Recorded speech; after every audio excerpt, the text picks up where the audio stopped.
বিশ্ব ব্রহ্মাণ্ডের অধিপতি মহামান্য পুরুষগণ অসুরের তাণ্ডবে দিশেহারা হলেই মহাবিশ্বের সার্বভৌমত্ব সমর্পণ করতে হয় এক নারীর চরণে।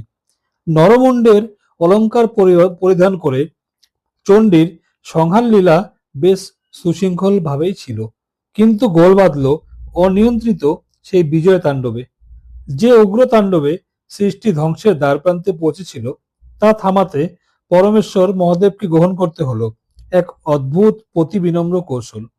আসুন দেবতাদের সেই চিরন্তন বিপত্তি এবং দেবী কালীর সেই বিখ্যাত জিহ্বা প্রদর্শনের আড়ালে লুকিয়ে থাকা পৌরাণিক নাটকে প্রবেশ করা যাক। আমার প্রিয় দর্শক বন্ধুকে সনাতন গল্পকথায় আমন্ত্রণ জানিয়ে আমি আমার গল্পটা শুরু করছি।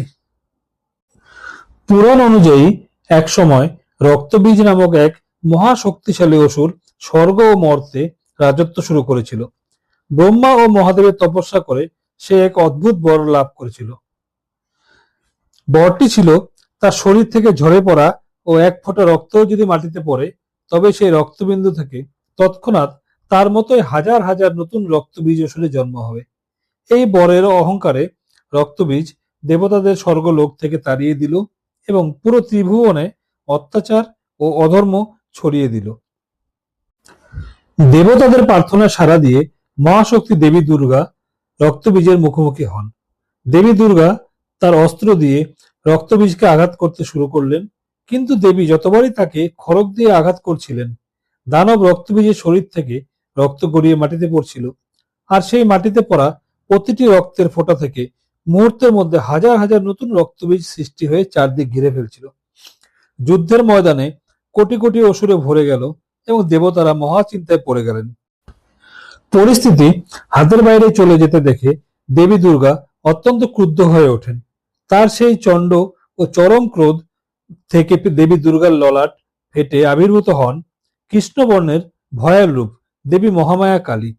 দেবী কালীর রূপ ছিল ভীষণ দর্শন, হাতে ছিল খড়গ ও নরমুণ্ডমালা, আর চোখে ছিল নিখিল বিশ্বকে ভস্ম করে দেওয়ার মতো প্রচন্ড ক্রোধ। দেবী কালী যুদ্ধের ময়দানে নেমেই এক অলৌকিক চাল চাললেন। তিনি রক্তবীজকে আঘাত করার সময় তার হাত বাড়িয়ে দিলেন এবং রক্তবীজের শরীর থেকে গড়িয়ে পড়া সমস্ত রক্ত মাটিতে পড়ার আগেই পান করে নিতে লাগলেন।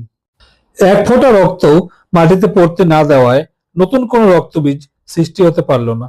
এভাবে দেবী কালী রক্তবীজকে বধ করে তা সমস্ত রক্ত পান করে নিঃশেষ করে দিলেন এবং অধর্মের সমাপ্তি ঘটালেন। রক্তবীজ ও অন্যান্য অসুরদের সংহার করার পর দেবী কালীর অন্তরের ক্রোধ ও রক্তের উত্তাপ শান্ত হলো না। অসুরদের সংহারের আনন্দে ও প্রচন্ড ক্রোধের আবেশে তিনি উন্মত্ত হয়ে মহাতাণ্ডব নৃত্য শুরু করে দিলেন। দেবী কালীর প্রতি পদক্ষেপে পৃথিবী থরথর করে কাঁপতে শুরু করলো, পর্বতমালা ভেঙে পড়তে লাগলো এবং সমুদ্রের জল উথলে উঠল। পুরো বিশ্ব ব্রহ্মাণ্ড ধ্বংসের মুখে এসে দাঁড়ালো। দেবী কালীর এই মহাতাণ্ডব ও ক্রুদ্ধ রূপকে শান্ত করার ক্ষমতা আর কোনো দেবদেবীর ছিল না। তখন দেবতারা বাধ্য হয়ে পরমেশ্বর মহাদেবের শরণাপন্ন হলেন। মহাদেব বুঝতে পারলেন একমাত্র ভালোবাসাই কালীর এই সংহার রূপ শান্ত করতে পারে। দেবী কালীকে থামানোর জন্য মহাদেব কোনো যুদ্ধ করলেন না, বরং তিনি স্বয়ং পথিমধ্যে কালীর পায়ের নিচে শায়িত হয়ে রইলেন। উন্মত্ত তাণ্ডব নাচতে নাচতে দেবী কালী হঠাৎ খেয়াল না করে মহাদেবের বুকের উপর পা দিয়ে ফেললেন। ভারতীয় সংস্কৃতি অনুযায়ী পতির গায়ে পা দেওয়া চরম অপরাধ ও অসম্মানের বিষয়।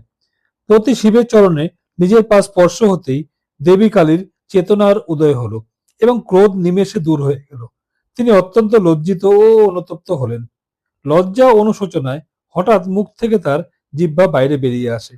এভাবেই সৃষ্টি হয় মা কালীর সেই পরম পরিচিত রূপ, যেখানে তিনি ডান পা শিবের বুকে রেখে লজ্জিত হয়ে জিভ বের করে দাঁড়িয়ে আছেন, যা আমাদের শেখায় কিভাবে প্রেম ও আত্মসমর্পণের মাধ্যমে উগ্র ক্রোধকেও শান্ত করা যায়।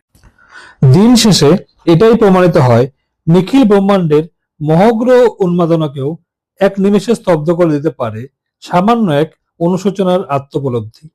দেবকুলের এই ঐতিহাসিক গোলযোগ এবং দেবীর লজ্জার উপাখ্যান আপনার বুদ্ধিভিত্তিক খোরাক জুগিয়ে থাকলে একটি লাইক দেওয়া আপনার নৈতিক দায়িত্ব।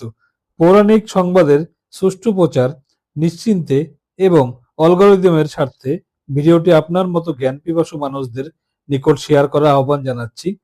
মহাদেবের মতো আপনিও যদি পরবর্তী অলৌকিক নাটকের অপেক্ষায় থাকেন, তবে সাবস্ক্রাইব বোতামটি চেপে অ্যালগরিদমের শরণাপন্ন হতে দ্বিধা করবেন না।